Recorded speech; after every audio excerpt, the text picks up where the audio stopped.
अभी मुझे एक फ्रेम दिया गया है, बहुत खूबसूरत फ्रेम है। उसमें छत्रपति शिवाजी जी के, उसमें कई चीजें मैंने देखा, उसमें तलवार वगैरह कुछ लगी हुई है। उसमें एक बाघ नख भी लगा हुआ है। महाराष्ट्र के लोग तो बाघ नख को खूब अच्छी तरह से जानते होंगे, जानते हैं ना आप लोग, लेकिन आपकी सूचना के लिए बता रहा हूं ताकि आपके अंदर वो भाव पैदा हो। आपने बाघ नख को देखा है, लेकिन छत्रपति महाराज शिवाजी का बाघ नख भारत में नहीं था। यह बाघ नख जो ओरिजिनल था वो भारत में नहीं था, वो ब्रिटेन के एक म्यूजियम में था। ये जो भारत में हलचल है कई समय से, कुछ लोग 5 वक्त की छोड़ के 10 वक्त की पढ़ रहे हैं, अल्लाह सुन नहीं रहा उनकी। उसका कारण समझिए, आपने 70 सालों में सरकार बनाई और सरकार गिराई और सरकार चुनी तो एकमात्र देता कि कौन कितना फ्री में चावल देगा, कौन पानी फ्री देगा, कौन बिजली फ्री देगा। यह सोच के आप सत्ता चुनते थे। और ऐसा नहीं है कि अभी बदल गया है। आप 700 सालों में पहली बार बहुत थोड़े से बदले हैं, और आप बदले हैं तो सत्ता पर बैठने वाले के सामने संविधान भी वही है, संसद भी वही है, लेकिन आपके बदलने का मैसेज है कि ब्रिटेन की म्यूजियम से बाघ नख चल के अब दिल्ली आ गया है। तो जो लोग इस बात से चिंतित हैं कि इस देश के प्रधानमंत्री ने बाघ नख बुला लिया है, अब इससे डर लग रहा है कि इसका इस्तेमाल कब होगा।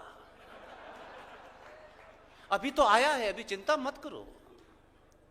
एक भी अफजल जिंदा रहने वाला नहीं है,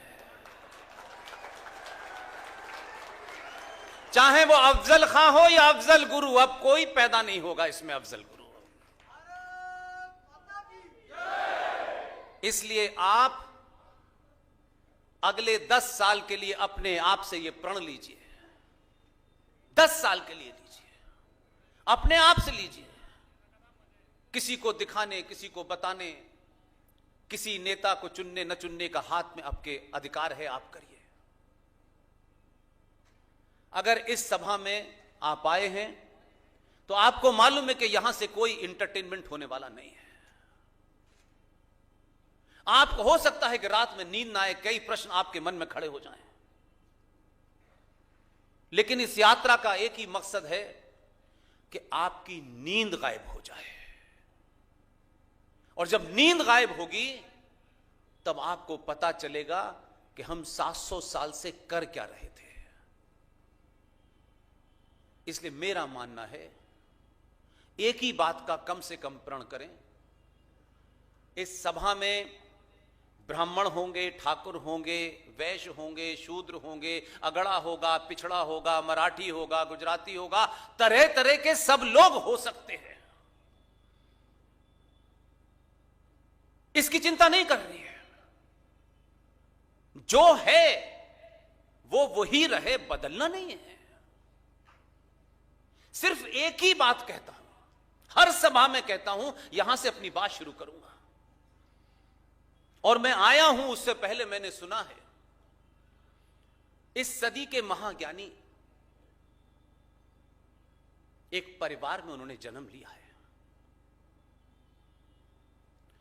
ये मैंने सुना है कि आर्यभट्ट की धरती है। मैंने यह भी सुना है कि वाल्मीकि की भी धरती है। लेकिन एक महान ज्ञानी पैदा हुए हैं दिल्ली में। उनका आविष्कार है कि उन्होंने 700 साल की रिसर्च को गड्ढे में डाल दिया है, क्योंकि उन्होंने एक नई रिसर्च करी है जो आलू से सोना बनाते हैं। उनका महाज्ञान मैं कल से परसों से टीवी पे सुन के आया हूं, तो मुझे बहुत सारा गुस्सा है जो मैं आज सब निकालूंगा। इसलिए 5 साल में एक दिन आप मुझे ये दे सकते हैं तो दीजिएगा। 5 साल में एक दिन, एक दिन का 1 घंटा, 1 घंटे का 1 मिनट, 1 मिनट की 30 सेकंड मुझे आपसे चाहिए। उसके बाद जो करना है करिए। इस देश में चुनाव फेस्टिवल की तरह होते हैं।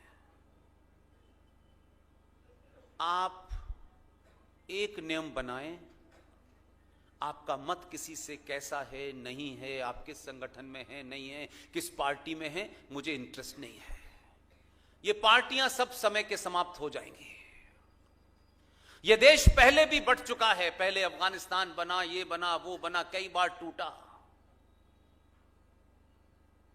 आपकी एक गलती से, आपसी द्वेष के कारण, आपसी अच्छा न लगने के कारण राष्ट्र पर आंच नहीं आनी चाहिए।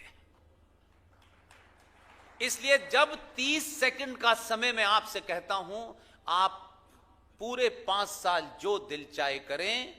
जब भी देश में राष्ट्रीय चुनावों की घोषणा हो, उस पूरे 5 साल में 30 सेकंड मेरी बात पर विचार कीजिएगा।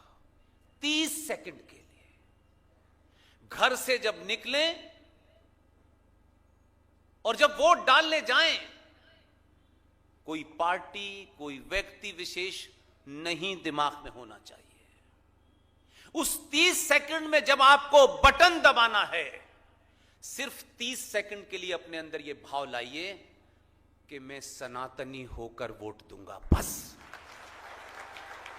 उसके बाद फिर जिसको जिस जाति में बटना है, जिस इलाके में बटना है, बट जाइए। आप अपनी बेटी के लिए दूल्हा नहीं चुन रहे हैं, इस राष्ट्र की अनादिकाल की संस्कृति की पुनर्स्थापना के लिए किसी बहादुर आदमी का चयन कर रहे हैं। यह सोच के वोट दीजिएगा। फिर उसके बाद जो करना है करिए, कोई इशू नहीं है मेरा। इसलिए इसके अलावा इस कार्यक्रम में एक और महत्वपूर्ण हस्ती हैं जिनका नाम लेना आवश्यक है। वसंत सोनावने जी, जो नगर संचालक हैं राष्ट्रीय स्वयंसेवक संघ के, उनका भी बहुत बहुत धन्यवाद।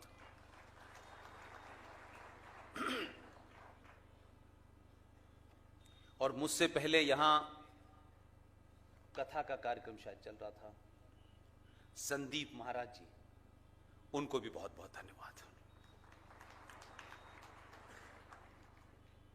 अब आइए असली मुद्दे पर।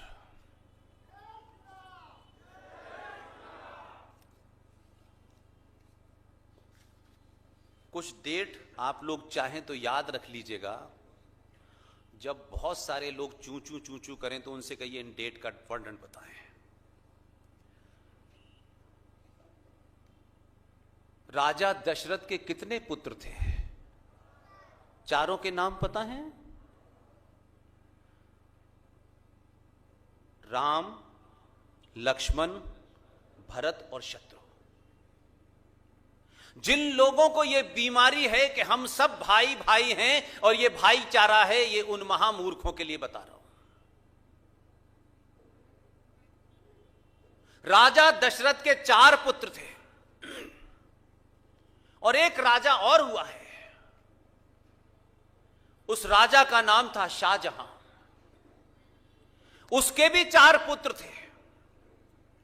एक का नाम औरंगजेब, जिससे आप वाबस्ता हैं, एक का नाम है दारा शिको और एक का नाम है शुजा और चौथे का नाम है मुराद।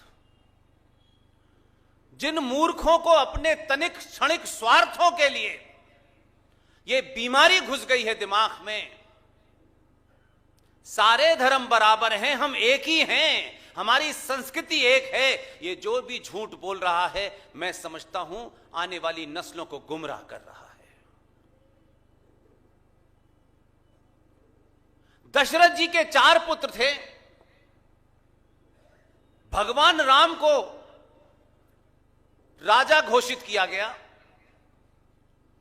यह हम अपनी संस्कृति की बात कर रहे हैं जो हमारे आराध्य हैं। हम उस संस्कृति के मानने वाले हैं। भगवान राम को राज मिला और राज के लिए उन्होंने तैयारी कर ली, सब जितने भी अस्त्र शस्त्र सब उन्होंने धारण कर लिए और फिर आदेश हुआ कि आपको राजकाज नहीं मिलेगा, आपको जंगल जाना है। भगवान राम ने मुश्किल से उनके मुंह से यह शब्द निकला और उन्होंने अपने सारे राजा के वस्त्र त्यागे, अपनी खड़ाओं को छोड़ा और परिवार के कहने से राजकाज अपने भाई को दिया और जंगल चले गए। न उनके चेहरे पे कोई पश्चाताप था, न गुस्सा था, न क्रोध था।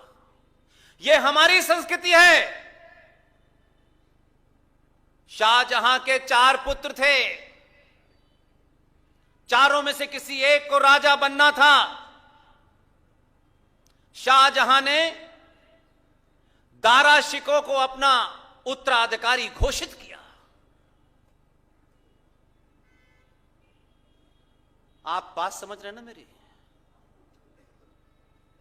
दारा शिकोह को जैसे ही शाहजहां ने अपना उत्तराधिकारी घोषित किया, चारों भाइयों में से दूसरे भाई औरंगजेब ने तलवार उठाई और दारा शिकोह की गर्दन काट करके थाली में सजा के अपने बाप को पहुंचा दी।